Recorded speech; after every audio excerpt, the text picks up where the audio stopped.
4 PM news network में दोस्तों आपका स्वागत है। मैं हूं आपके साथ राशिद जहीर। मायावती के रोल के बारे में कई जगह आप सुन चुके होंगे, वही बात दोहराने नहीं आया हूं। एक लिस्ट उनकी कल भी या परसों भी जारी हुई और लगभग 45-46 कैंडिडेट उनके उतारे जा चुके हैं। उम्मीद ये की जा रही थी, पहले मैं दोबारा दोहरा रहा हूं, कल से आप ये खबर कई लोगों से सुन चुके होंगे, लेकिन पहले मैं दोहरा देता हूं, खबर मेरी दूसरी है। उम्मीद ये की जा रही थी दोस्तों कि मायावती कुछ ऐसे कैंडिडेट उतारेंगी जिससे इंडिया गठबंधन को तकलीफ पहुंचेगी। सुना था आपने, ऐसा लग रहा था, पहले ऐसा किया भी है, लेकिन इंडिया गठबंधन में तो आई नहीं। लेकिन क्या अखिलेश यादव के साथ कोई बैकडोर ऐसा फैसला हुआ है कि अपनी राजनीतिक विरासत भी बचानी है और भारतीय जनता पार्टी के नेताओं के सामने पूरी तरह से आना भी नहीं है, ऐसी कोई रणनीति है? एक बात तो है, ये उनके कैंडिडेट को उतारने में लोगों की ऐसी आशंकाएं हैं, ये आप सुन चुके हैं। लेकिन क्या मायावती के पास ऐसे कैंडिडेट भी थे कि जो वाकई भारतीय जनता पार्टी को फ़ायदा पहुंचाते और इंडिया गठबंधन को नुकसान पहुंचाते? यानी कि मुस्लिम समाज के कैंडिडेट, जमाली टाइप, आजमगढ़ में जमाली उतारे थे, आपको याद होगा। तो ऐसे कैंडिडेट थे नहीं। इस बार मैग्नीफायर गिलास होता है, वो डॉक्टर कहता है जब जबान निकालते हैं, जबान निकालो तो वो देखते हैं क्या है। ऐसे मैग्नीफायर गिलास देखने के बावजूद भी मुस्लिम कैंडिडेट इनको ढूंढे नहीं मिल पाए। कुछ लोग कहते हैं बड़े ऊंचे दाम थे, घट के नीचे भी आ गए थे, लेकिन मिले नहीं।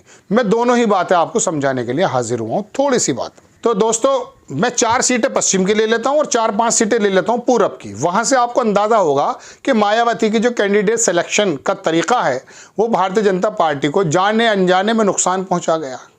आप चलें कैराना में मनव्वर हसन की बेटी लड़ रही है।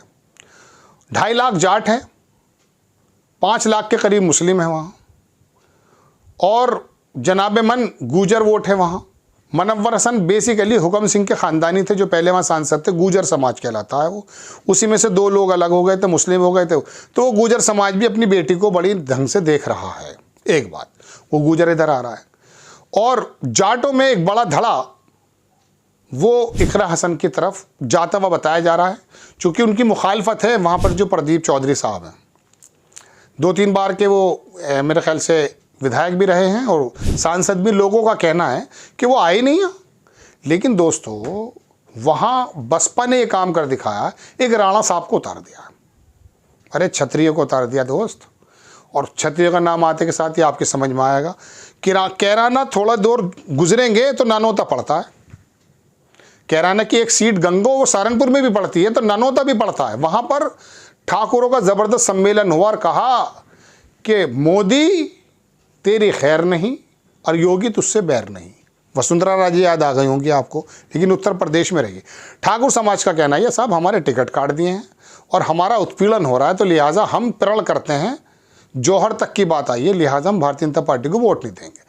कोर वोट है, उम्मीद मैं करता नहीं हूँ। हिंदू मुस्लिम जब इलेक्शन होता है आधे से ज़्यादा फिर वहीं पहुँच जाएंगे, लेकिन फिर भी आधा अगर वोट बहुजन समाज पार्टी का कैंडिडेट जो राणा जी हैं वो काट गए, नुकसान किसका होगा? ऑब्वियसली भारतीय जनता पार्टी का होगा। मुस्लिम होता तो क्या होता? इंडिया गठबंधन का होता, मनव्वर हसन की बेटी का होता। तो वहाँ पर ये वोट वहाँ जा रहा है। राणा जी अपने बहुजन समाज पार्टी का जो वोट, बड़ी अजीब स्थिति में है ये बहुजन समाज का वोट। काशीराम ने क्या सोच करके बनाया था, मायावती जी ने क्या कर दिया। वो भी बसपा होने की वजह से राणा जी पे ही पड़ जाएगा, तो भारतीय जनता पार्टी में नहीं जाएगा। उम्मीद बन गई है, कांटे की टक्कर है। राणा जी ने नुकसान पहुँचा दिया, क्रॉस करो सीमा, मुजफ्फरनगर आ जाओ। वहाँ प्रजापति, ये प्रजापति, वाल्मीकि और ये जितना भी अति पिछड़ा वोट है, SC वोट है, जाटव को छोड़ के ये परंपरागत वोट है भारतीय जनता पार्टी का। अमित शाह ने इसी वाली वोट पर आके बड़ी मेहनत की है, और दुनिया चाहे कुछ भी कहे, यही वो वोट है। जब कांवड़ियों के ऊपर फूल डाल दिए जाते हैं तो यही वोट बड़ा खुश होकर के योगी जी को CM बना देता, मोदी जी को PM बना देता। इसी वोट के दारा सिंह प्रजापति को बना दिया है मायावती ने। कहाँ पर? मुजफ्फरनगर में, जहाँ से संजीव बालियान ने अजीत चौधरी को भी हरा दिया था। पहले भी हरा दिया था, 2014 में दूसरे कैंडिडेट थे वो। तो जनाबे मन, अब प्रजापति जो वोट है वहाँ पे अति पिछड़ा वोट काफ़ी है, वो कटेगा किसका, कहाँ जाएगा? जाहिर सी बात है, प्रजापति है तो वो उन पे चला जाएगा। तो 20,000, 40,000, 50,000 वोट अगर कट जाता है अति पिछड़ा होने के नाते, तो वो भारतीय जनता पार्टी को नुकसान। यहाँ पर कौन काम कर गया? मायावती जी कर गई। और बहुजन समाज पार्टी का वोट जो मैंने फिर बार कह रहा हूँ ऊहा पोह की स्थिति में था, वो वहाँ गया था, वहाँ पर स्थिति जो है वो भारतीय जनता पार्टी में न जाके प्रजापति पे चला जाएगा, दारा सिंह साहब पे। तो यहाँ पर मायावती ने नुकसान पहुँचा दिया जनाब। अब क्या करें? अब चलो बिजनौर, ये भी क्रॉस वहीं से होता है। बिजनौर में एक विजेंद्र चौधरी है जाट, बिजनौर में जाट बाहुल्य क्षेत्र भी है। ये बात दीगर है कि बसपा का ही कैंडिडेट गुर्जर जाति से थे, मलूक नागर, जो छोड़ के भी आ गए लोकदल में। वहाँ पे बसपा ने विजेंद्र चौधरी को लड़ा दिया है जनाब। वो भी वहाँ पर जाटों की वोट काट रहे हैं, दलित समाज की वोट काट रहे हैं। तो वहाँ इसमें कोई दौरान नहीं कि भाजपा को एज है, क्योंकि वहाँ चौहान साहब जो हैं वो बड़ा शानदार परिवार से हैं, अच्छा इलेक्शन लड़ भी रहे हैं। लेकिन वहाँ जो वो सैनी करके जो हैं, तो एक तो मुस्लिम है 6-7 लाख, वहाँ बहुत ज़बरदस्त मुस्लिम है वहाँ पर। और बदकिस्मती देखो 35 साल से अपना कैंडिडेट नहीं जिता पाए। नसीबुद्दीन सिद्दीकी भी जो है ऐसा फिरका, ऐसा मैं कह सकता हूँ सांप्रदायिक का होने का आरोप लगता है, लेकिन सबसे ज़्यादा सेकुलर तो ही मुसलमान है। अपनी पार्टी नहीं बना पाया बेचारा, कह रहा नहीं अखिलेश तो भैया है, अरे मायावती जी, मायावती जी, अरे ममता बनर्जी, अरे केजरीवाल, अरे राहुल गांधी। अपनी नहीं बनाया, यादव ने बनाई, जैन ने बनाई, बनिया ने बनाई, दलितों ने बनाई, ठाकुरों ने बनाई, सब ने पार्टी बना ली। यही ऐसा सेकुलर परस्त रहा है, दरिये बिछाता रहा। दरी चंद कहते हैं। चलिए खैर, कोई दिक्कत की बात नहीं है, बड़े भाई राज कर रहे हैं तो क्या दिक्कत है? कांग्रेस ने किया नहीं है, बहुत सुकून से गुजर रहा था समय। पंडित जी आया करते थे और जीत लिया करते थे। और ना वहाँ ये देखता था पहले वर्ग के मोहसिना किदवाई आई हैं उत्तर बाराबंकी से मेरठ में, मुस्लिम भी वोट देता था, हिंदू भी वोट देता था। आप कहेंगे भारतीय जनता पार्टी नहीं थी, अरे जनसंघ तो था भाई, जीतता था वो। तो मैं कहाँ था? बिजनौर में था। तो बिजनौर में भी हालात बिगड़ गए। अब कहाँ चलूँ? अब आ जाओ मेरठ। मेरठ में एक ठाकुर अमरपाल सिंह थे, 3 बार से सांसद जीते गालिबन। 80% लोगों ने शक्ल ही नहीं देखी। कमल का फूल कभी ना भूल, आते थे, पर्चा भरते थे, जीत के चले जाते थे। क्योंकि सिंबल पे लड़ाई होती है, समझ रहे हैं आप मेरी बात? नहीं, भारतीय जनता पार्टी का टिकट लाओ और जीत कर चले जाओ। ऐसी जगह है मेरठ, पश्चिम उत्तर प्रदेश।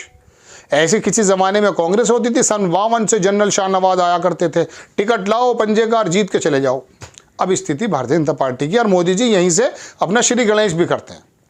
तो यहाँ क्या लंबी हो गई वीडियो, मुझे वहाँ पूरब भी जाना, रुक जाइए। तो मेरठ में क्या काम किया साहब? मायावती जी ने देवदत्त त्यागी को लड़ा दिया और अखिलेश भी खलीफा निकले। उन्होंने क्या काम करा? बहुजन समाज के आदमी को दे दिया। वो 3.5 लाख जाटव, 6 लाख मुस्लिम, वो टक्कर दे रहा श्री राम का रोल करने वाले अरुण गोविल को। श्री राम जी को टक्कर नहीं, अरुण गोविल को टक्कर दे रहे हैं। यहाँ भी मायावती जी ने देवदत्त त्यागी 10-20-50 हज़ार काट ही देंगे और बहुजन समाज वहाँ चला जाएगा। तो क्या होगा जनाब? भारतीय जनता पार्टी नुकसान में पड़ गई। अब तो पूरब चलूँ, तो पूरब में भी 3-4 सीट। आजमगढ़ चलते हैं, चलिए। आजमगढ़ में क्या हुआ मेरे दोस्तों? आजमगढ़ में उतार दिया बहुजन समाज पार्टी ने अपने जो अध्यक्ष हैं भीम राजभर को, कि भाई जमाली को उतार दिया था तो परेशानी हो गई थी। हालांकि आजमगढ़, कन्नौज और रामपुर, ये 3 सीटें ऐसी हैं कि समाजवादी मुश्किल से हारेगी, वहाँ कोशिश करनी पड़ती है। तो यहाँ पे भीम राजभर को उतार दिया। अब राजभर वोट कट जाएंगे तो किसके कटेंगे? निरहुआ की परेशानी हो जाएगी। घोसी में आ जाइए। घोसी में बालकृष्ण चौहान, दारा सिंह चौहान लड़े थे, याद होगा आपको, भी गए थे हार के, उनको लड़ा दिया बीएसपी ने। अब बीएसपी ने चौहान साहब को जब लड़ा दिया है वहाँ पर, तो क्या होगा? वोट किसका कटेगा जनाब? भारतीय जनता पार्टी का। बस्ती में दयाशंकर मिश्रा, पंडित जी को खड़ा कर दिया है। इटावा के तो छोड़ दीजिए, बघेल को लड़ाया, लेकिन वहाँ से तो वो समाजवादी। मैनपुरी के अंदर एक शाक्य को लड़ा दिया है। मुजफ्फरनगर की बात मैं आपका बता चुका, कैराने की बात बता चुका। तो ये अब चूंकि एपिसोड थोड़ा जल्दी छोटा करना था, तो उन्नाव के अंदर भी बड़ा काम ज़बरदस्त हुआ। उन्नाव में वो हैं, वो साक्षी महाराज, वहाँ भी लड़ा दिया साहब उन्होंने। एक पांडे साहब है शायद, उनको लड़ा दिया है। और वहाँ पे अलीगढ़ के अंदर भी ऐसा ही हो गया है, एक जितेंद्र कुमार हैं, उनको लड़ा दिया है मिर्जा। तो ये जनाब मन बहुजन समाज पार्टी के बारे में अमित शाह सोच रहे हैं, ये हैं यार हमारी तो बात हो गई थी, ऐसा लोग कहते हैं। मैं नहीं कह रहा हूँ, लोग कहते हैं। तो मायावती और अमित शाह को एक ही माना जा रहा था, लेकिन मायावती ने कहीं खेल तो नहीं कर दिया चाणक्य से? कभी अखिलेश यादव सबके ऊपर निकल गए हों, दोनों की बात हो गई होगी, बुआ की। उन्होंने कहा मैम ईडी भी है, सीबीआई भी है, ये मैं अंदाजे से बता रहा हूँ, एज्यूम कर रहे हैं लोग भी। तो क्या करें? उसने चाहा था जला दूँ मैं तेरी तस्वीरें, उसने लिखा था मिटा दूँ मैं तेरी तहरीरें, सोच ली मगर उसने कुछ और ही तदबीरें। तो इन दोनों ने कुछ और तदबीरें तो नहीं सोच ली? चाणक्य साहब हो सकता है दिक्कत में आ जाए आप। आपको खबर कैसी लगी अपनी राय कमेंट्स बॉक्स में ज़रूर दी। एक बात तो भूल गया मैं, मुस्लिम कैंडिडेट भी तो नहीं मिला था मायावती जी को। बड़ी मार्केट के अंदर सुनते आ रहे थे हम, कोई कह रहा था साहब इतना लगेगा, ऐसे चलती है बातें, हमारे सूत्र हैं। लेकिन इस बार कैंडिडेट मुस्लिम समाज भी क्या कि भिटाई बहुत ज़्यादा हो गई है। मायावती जी आप पाकिस्तान से भी लेकर आओगी ना, ईरान का भी कोई मुसलमान लाओगी, वोट नहीं देंगे। वोट तो इंडिया गठबंधन पे जाएगा। सूम पने से साइलेंट वे में वोट करने जा रहा है। मायावती जी को हो सकता है कि कैंडिडेट भी ना मिला हो। ये तस्वीर का दूसरा रुख था। आपको खबर अगर अच्छी लगती है तो आप बराए करम चैनल को सब्सक्राइब कीजिएगा, शेयर कीजिएगा। नेक्स्ट टाइम मैं किसी खबर के साथ हाजिर हो जाता हूँ। जय हिंद।